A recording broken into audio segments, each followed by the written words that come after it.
7 characteristics of a key so that you can know about the kingdom of God. Number 1, keys are laws. They are fixed. They are reliable standard that never changes. When you use them correctly, they will always work. That's a fact about the keys. Then these keys are also principles. You see, now we've been talking about the principles of the kingdom of God. Principles are things that never changes. Whatever happens, it will always be. And so the keys of the kingdom of God are principles. Keys activate function. So when you open the door, you are activating a function. When you go to a place of work and you are given a password, which is a key, you are activating a function. And keys initiate action. They bring in the action, and that's the way, the work of the key. And the keys are the principles which the kingdom of God operates in. So when you know about the keys, you know the principles of the kingdom of God operates in. And keys cannot be substituted by feeling, wishful thinking, or manipulation. So those are just characteristics of keys. They cannot be manipulated. So it's when God says something, whatever he has said, he will do it. And we cannot manipulate God. All we have to do is to humble ourselves before God and trust him, and he will change our life forever. What the keys of the kingdom represent unto us. Because the kingdom of God, which we follow, has principles. And now the keys, key number 1 is about you getting to know Jesus Christ as a personal Lord and Savior. Now when you know him personally, now you have that access to the kingdom. When you have the revelation that Jesus gave to Peter, which he said, I am. And then the same I am is the one that Jesus also said, I am the door. I am. So he was already giving them access. And he was already giving them he was giving him the access, and he was giving him the revelation. Now, keys represent, I'm going to give you 7 things, and this is very important for you to write them down so that you may be able to be blessed today. Keys represent authority. Keys represent authority. Praise the Lord. If you possess a key to a place, it means you have authority to that place. That is very, very important, church. Keys represent authority. When you have the key of things of God, it means you have the authority of things that are happening in this world. And one of the things that we know with the key, we have the name of Jesus. So everything that happens in this world, we have the authority in the name of Jesus. So when you hear things happening, just know that you have authority. When those sickness comes, when those discouragement comes, when those issues come in your life, just know that you have the authority in the name of Jesus.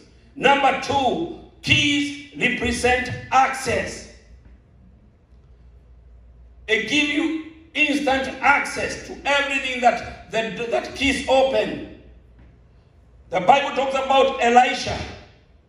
When he was with his servant and the Syrian came to him. And the Bible says that Elisha, because he was a man of revelation, he prayed and asked God to open the eyes of the servant that they may see. And when their eyes were open, they realized that the army that was on their side was bigger than the army of the enemy. So when you have the revelation and you have the key, it will represent you access to the realm of things that people cannot be able to access. It gives you access to the realm of the Spirit. Praise the Lord. So when you have the keys of the kingdom, you have no lack, you have no crisis, because everything that comes to you, you already have an answer for it in the mighty name of Jesus. Praise the Lord.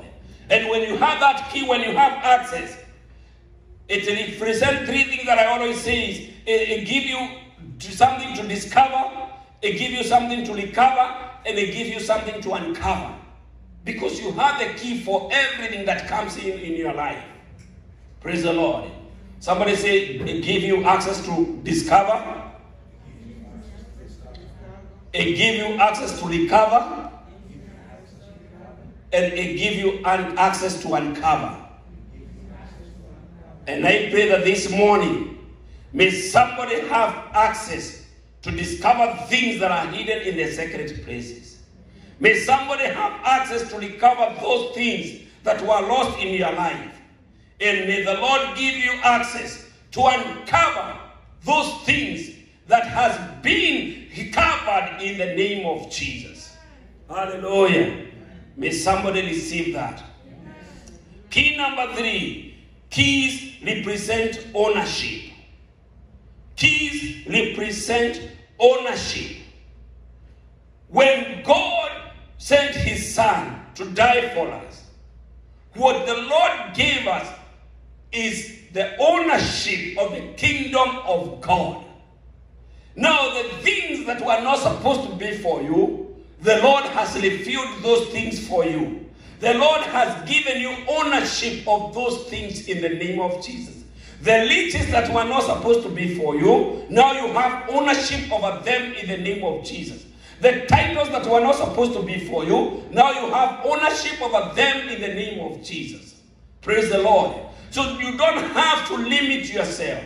Those things that you thought that they were not supposed to be for you, because you have the key of the kingdom, it will give you the ownership in the mighty name of Jesus. Hallelujah. And that's why the Bible says that Jesus said that we have been given the keys of the kingdom, that whatever we shall bind here on earth, it shall be bound in heaven forever. And whatever we shall loose here on earth, it shall be loosened in heaven forever. If there's something that you're trusting God for this morning, you have the power, you have the authority to loose, to bind and loose in Jesus' name. Praise the Lord. You got to go out there binding and loosing in Jesus' name. Hallelujah. Is there any situation that you feel that has been so tough for you in life? This morning, the Lord has given you the key. All you have to know is, whatever you kneel down and bind it here, it shall be bound in the realm of the Spirit. Hallelujah. And whatever you loosen, it shall be loosened in the realm of the Spirit. Can I say something over that one? You have to realize that your words has power. Your words has power to bind and to loose. And some of you, you are the greatest enemy of yourself.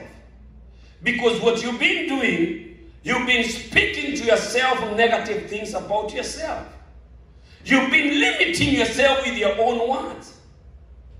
But the Lord is saying that every word that you speak, you are creating. You are not only communicating, you are creating.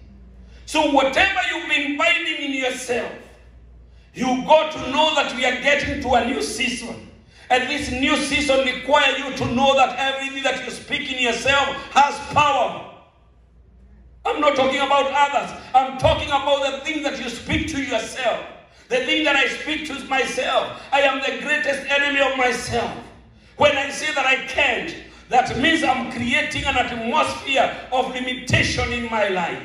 When I say that I'm not able to do it, that means I'm creating and limiting my God. When I say that I am not the one who is supposed to get there, that means I'm telling God that others can go, but I cannot go. But now the Lord is telling me this season, this is not a season of entertainment. This is a season of power. This is a season of revelation. This is a season of knowing that everything that you say has power and you can be able to access it in the realm of the Spirit.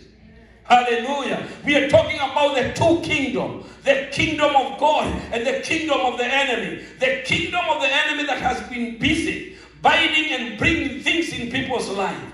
And the Bible says that the enemy does not sleep. He is looking and roaring like a lion, looking for me and you so that he can devour you. He is looking for your family so that he can tear it apart. He is looking for your relationship so that he can dismantle them. He is looking for our young people so that he can move them from the presence of the living God. He is not sleeping, the enemy. And the church of Christ has to gear up today. We have to get on our knees again. We have to know that this season is a season of fight. It's a season that you cannot sit down and wait for the enemy to finish. We got to gear up and fight in Jesus' name. Tell your neighbor you got to fight. Tell your neighbor you got to fight for your family. You got to fight for your destiny.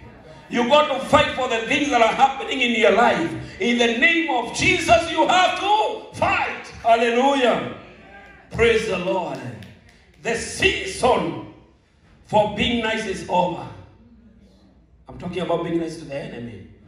I'm talking about looking at the devil and telling him to give him a free pass. Amen. The Bible says that from the time of John the Baptist until now, the kingdom of God has suffered its violence. And the men of violence have taken the kingdom and taken it by force. Hallelujah. This is not the kingdom for soft tea. Amen. This is the kingdom for the people that are ready to put up the fight. Amen. You tell the enemy, bring it on. Amen. We are ready to fight. We are ready to fight because we have the access. Amen. God, amen. If there's somebody who is ready to fight, amen. Are you ready to fight? Look at this. The Bible says that Daniel was in prayers and fasting. And when he prayed, the answer was released in the atmosphere. The Lord heard his cry and he released the answer. But the Bible says that for 21 days, the men of God kept on waiting because the king of Persia was holding the prayers of Daniel in the air. It was already released by God. But there was principalities.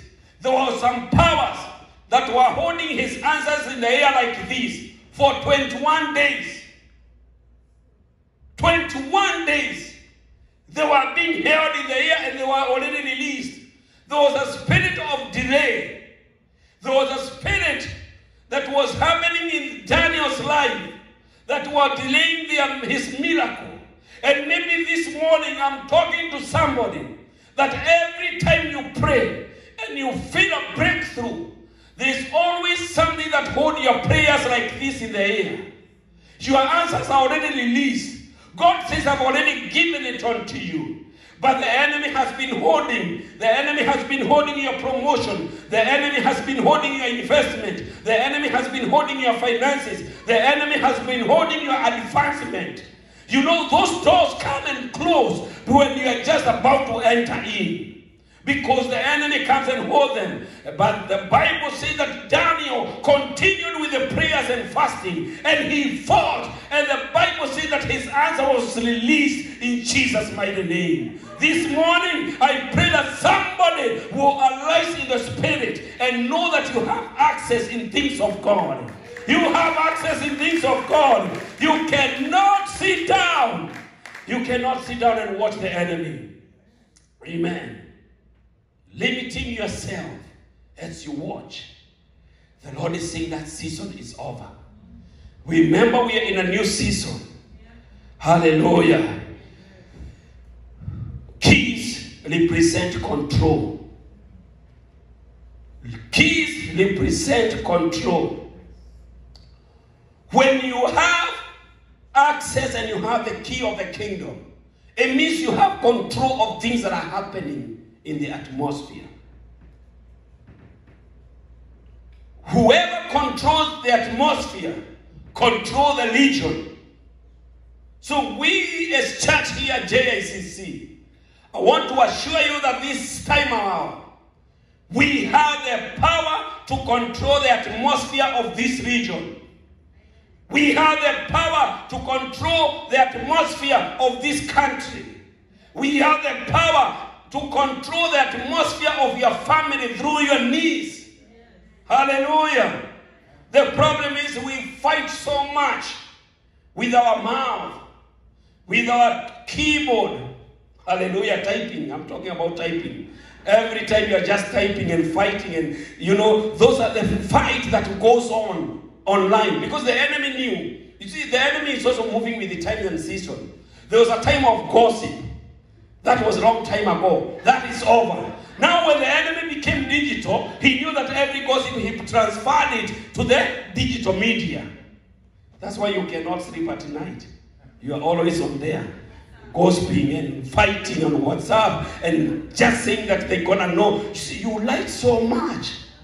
You like so much. You spend a lot of your time over there. The enemy knows. He knows what to control. He can control the atmosphere. But the Lord says that you do not have to fight for yourself.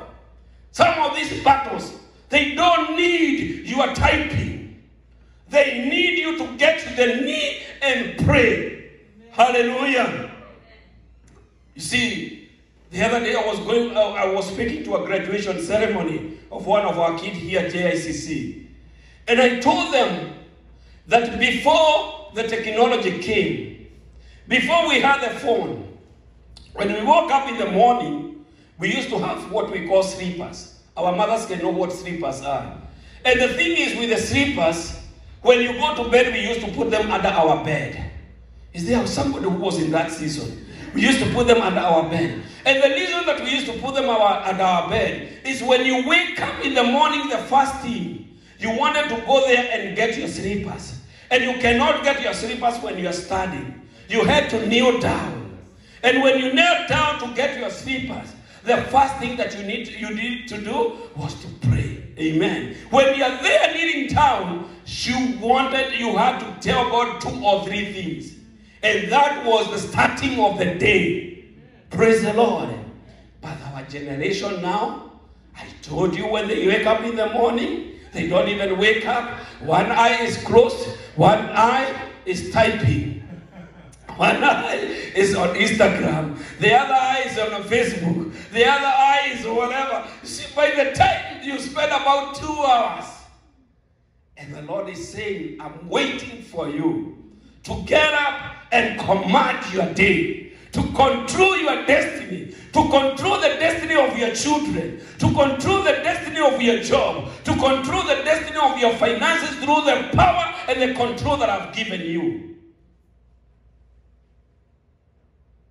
And now we say things are getting bad. It's not that things are getting bad. It's because we have lost our position. And we need to go back to our position, church. Praise the Lord. We need to go back to our location. And when we get back to our location, we know that we have control. Husband and wife working for 10 hours. And there's no solution. Why? Because we've lost our position. You don't need to fight. You need to get on your knees and let the Lord fight for you. Hallelujah. Keys represent authorization. Woo! Authorization. That's why Jesus said that I have authorized you to use my name.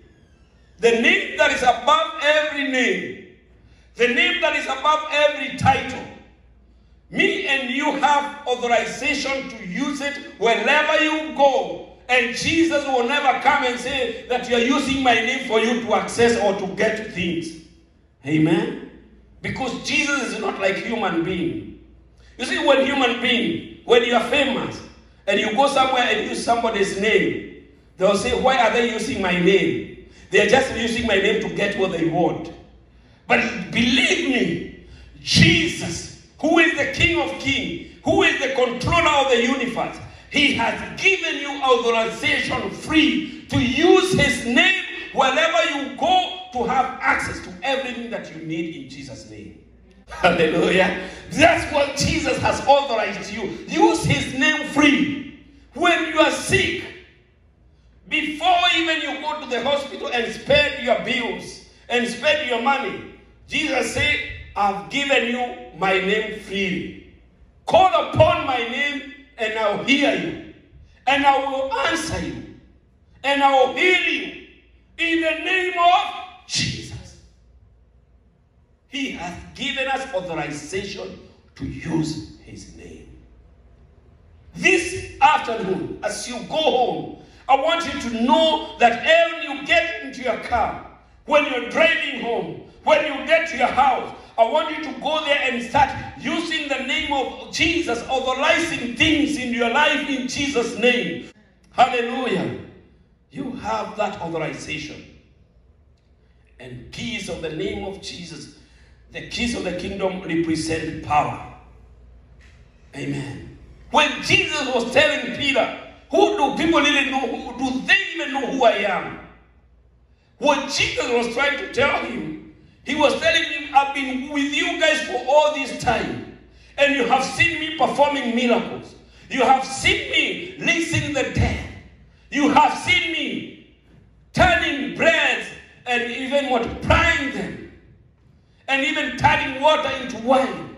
You have seen it all. But what you guys don't realize, it is the power behind me that has changed these things. And he said that when you have access to me, you have access to the power. Hallelujah. When you have access to Jesus, you have access to the power. Can you believe it? So the same power that raised Jesus from the grave, he's saying is the same power that I'm giving unto you. Hallelujah. And those people, there's a man in West Africa that went to church one day. He was a new Christian. And he heard the pastor preaching, and the pastor was talking about the power on the things that we have. And pastor said that if you believe and do not doubt, you even do greater things that Jesus did. He said Jesus raised the dead, people from the dead. And he said that if you believe and do not doubt, you even raise the dead. And Jesus, and this man was sitting and listening to the pastor. And pastor prayed for them when the service was over. And after the service, the man came back and said to the pastor, you see, pastor, what did you say? Did you say that if you believe and do not doubt that even you can pray for people who are dead and they will come back to life? And pastor said, yes. And the man said to pastor, have you done it? And pastor said, not yet, but I believe that it can happen in Jesus' name. So the man said, are you sure, pastor, that whatever you said is true? And pastor said, yes. If you believe and do not doubt, you will do so many things because this is what the word of God says. And this man, for some reason, he was fascinated by the fact to hear that he has the power to help somebody that has died and to come back to life. And so after the service, the man took the bike. It was Nigeria. And now he was heading toward Benin because it was north. With his bike lighting and looking. From 3 o'clock until 5:30 p.m. when it was getting dark, he saw a crowd of people somewhere. And they were crying. And he asked them, what's going on? They said the woman just died. And he said, that's why I'm here. He said, that's why I'm here. He said, I've been training for 3 hours because today at the service, the pastor said that if you believe and do not doubt, who will be able to raise people from the dead. And he said, where is she? Where is she? And they showed him. They thought that this man is a madman. They thought that he don't know what he was talking. But the man said, show me where she is. And he went through, and the people, because the lady had just died like maybe 10 or 15 minutes ago. And he went there, and he said, that pastor said, that if I believe and do not doubt, I'll do things that even have never been done in this world. He said, Jesus raised people from the grave. And today, I am commanding life in you in Jesus' name. And that woman that was dead, she opened her eyes and she said, yes, in Jesus' name. And everybody saw this man and they arose and he started praising God together. And the fame of this man from that moment, until today was known not only in Nigeria. He started drawing cloud and he started performing miracles. And he became one of the greatest evangelists that have ever been known in the continent of Africa and even here in the USA and everywhere in the world. Do you guys know who I'm talking about? If you believe and do not doubt. If you believe and do not doubt, you will not only do to things that were done to the fig tree. That's what the Bible says. That you can even tell the mountain, go through yourself onto the sea, and it will obey in Jesus' name. Hallelujah. Number 7. Keys represent freedom. When you have keys and access in the name of Jesus, it means you have freedom. It means that you are not going to live in slavery anymore. You will have freedom in the name of Jesus. And freedom means that you are not bound from anything. You are not bound from fear. The Bible says that that from the book of 1 Timothy, that God did not give us the spirit of fear. When you open the door of fear in your life, you are putting yourself in slavery. And fear is one of the doors that most people have opened, especially after COVID. Most people open that door in their life, the door of fear. But the Bible says that the Lord has not given us the spirit of fear, but He has given us the spirit of love, power, and sound mind. Love, power, and sound mind.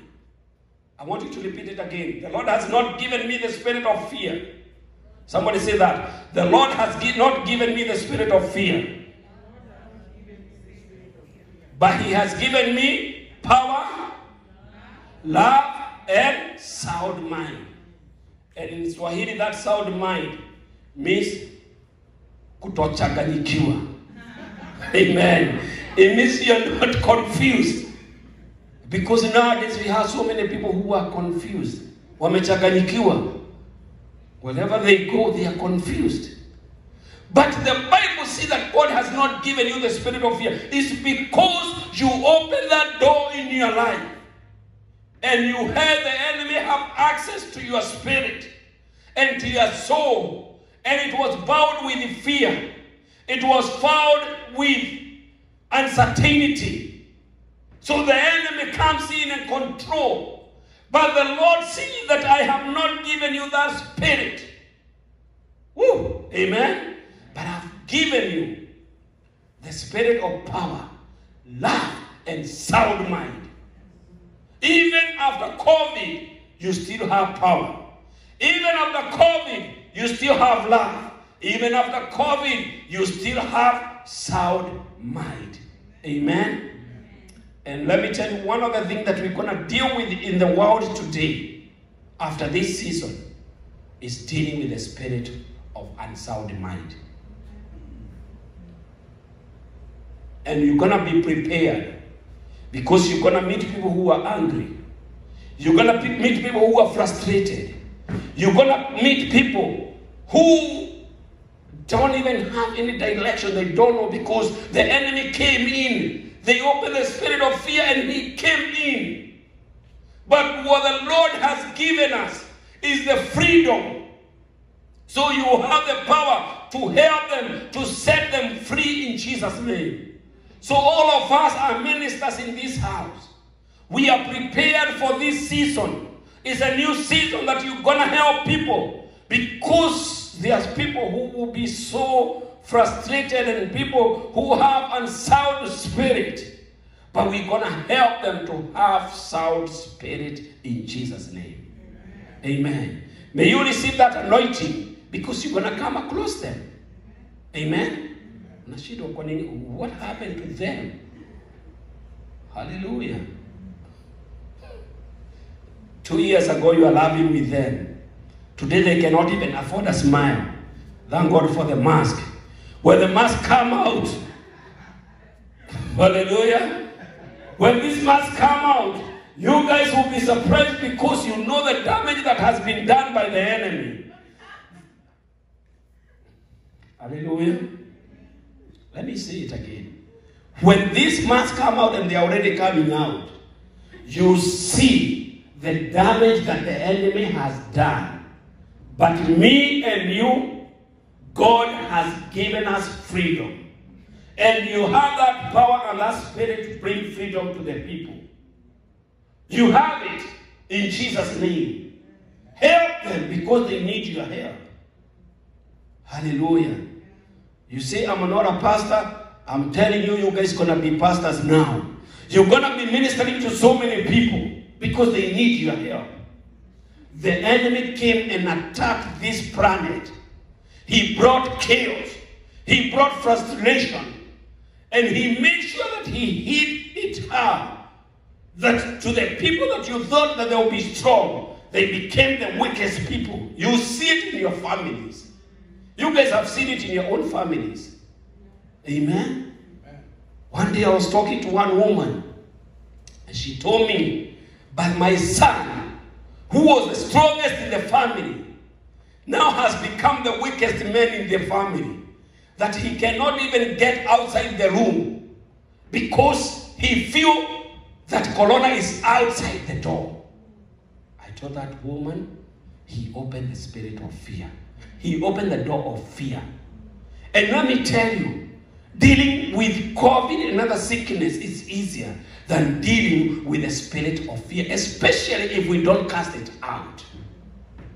And so, church, that's the commission that God is giving me and you to help people. Amen. Let me repeat for you those 7 keys really quick. Number 1, it represents authority. If you're writing down. Number 2, it represents access. Number 3, it represents ownership. Number 4, it represents control. Number 5, it represents authorization. And number 6, it represents power. And number 7, it represents freedom. When you have those keys in your life, there's no door in this world that will intimidate you. There's no junior or senior demons that will come and move you from where you are because you're a son of the Most High God. Hallelujah.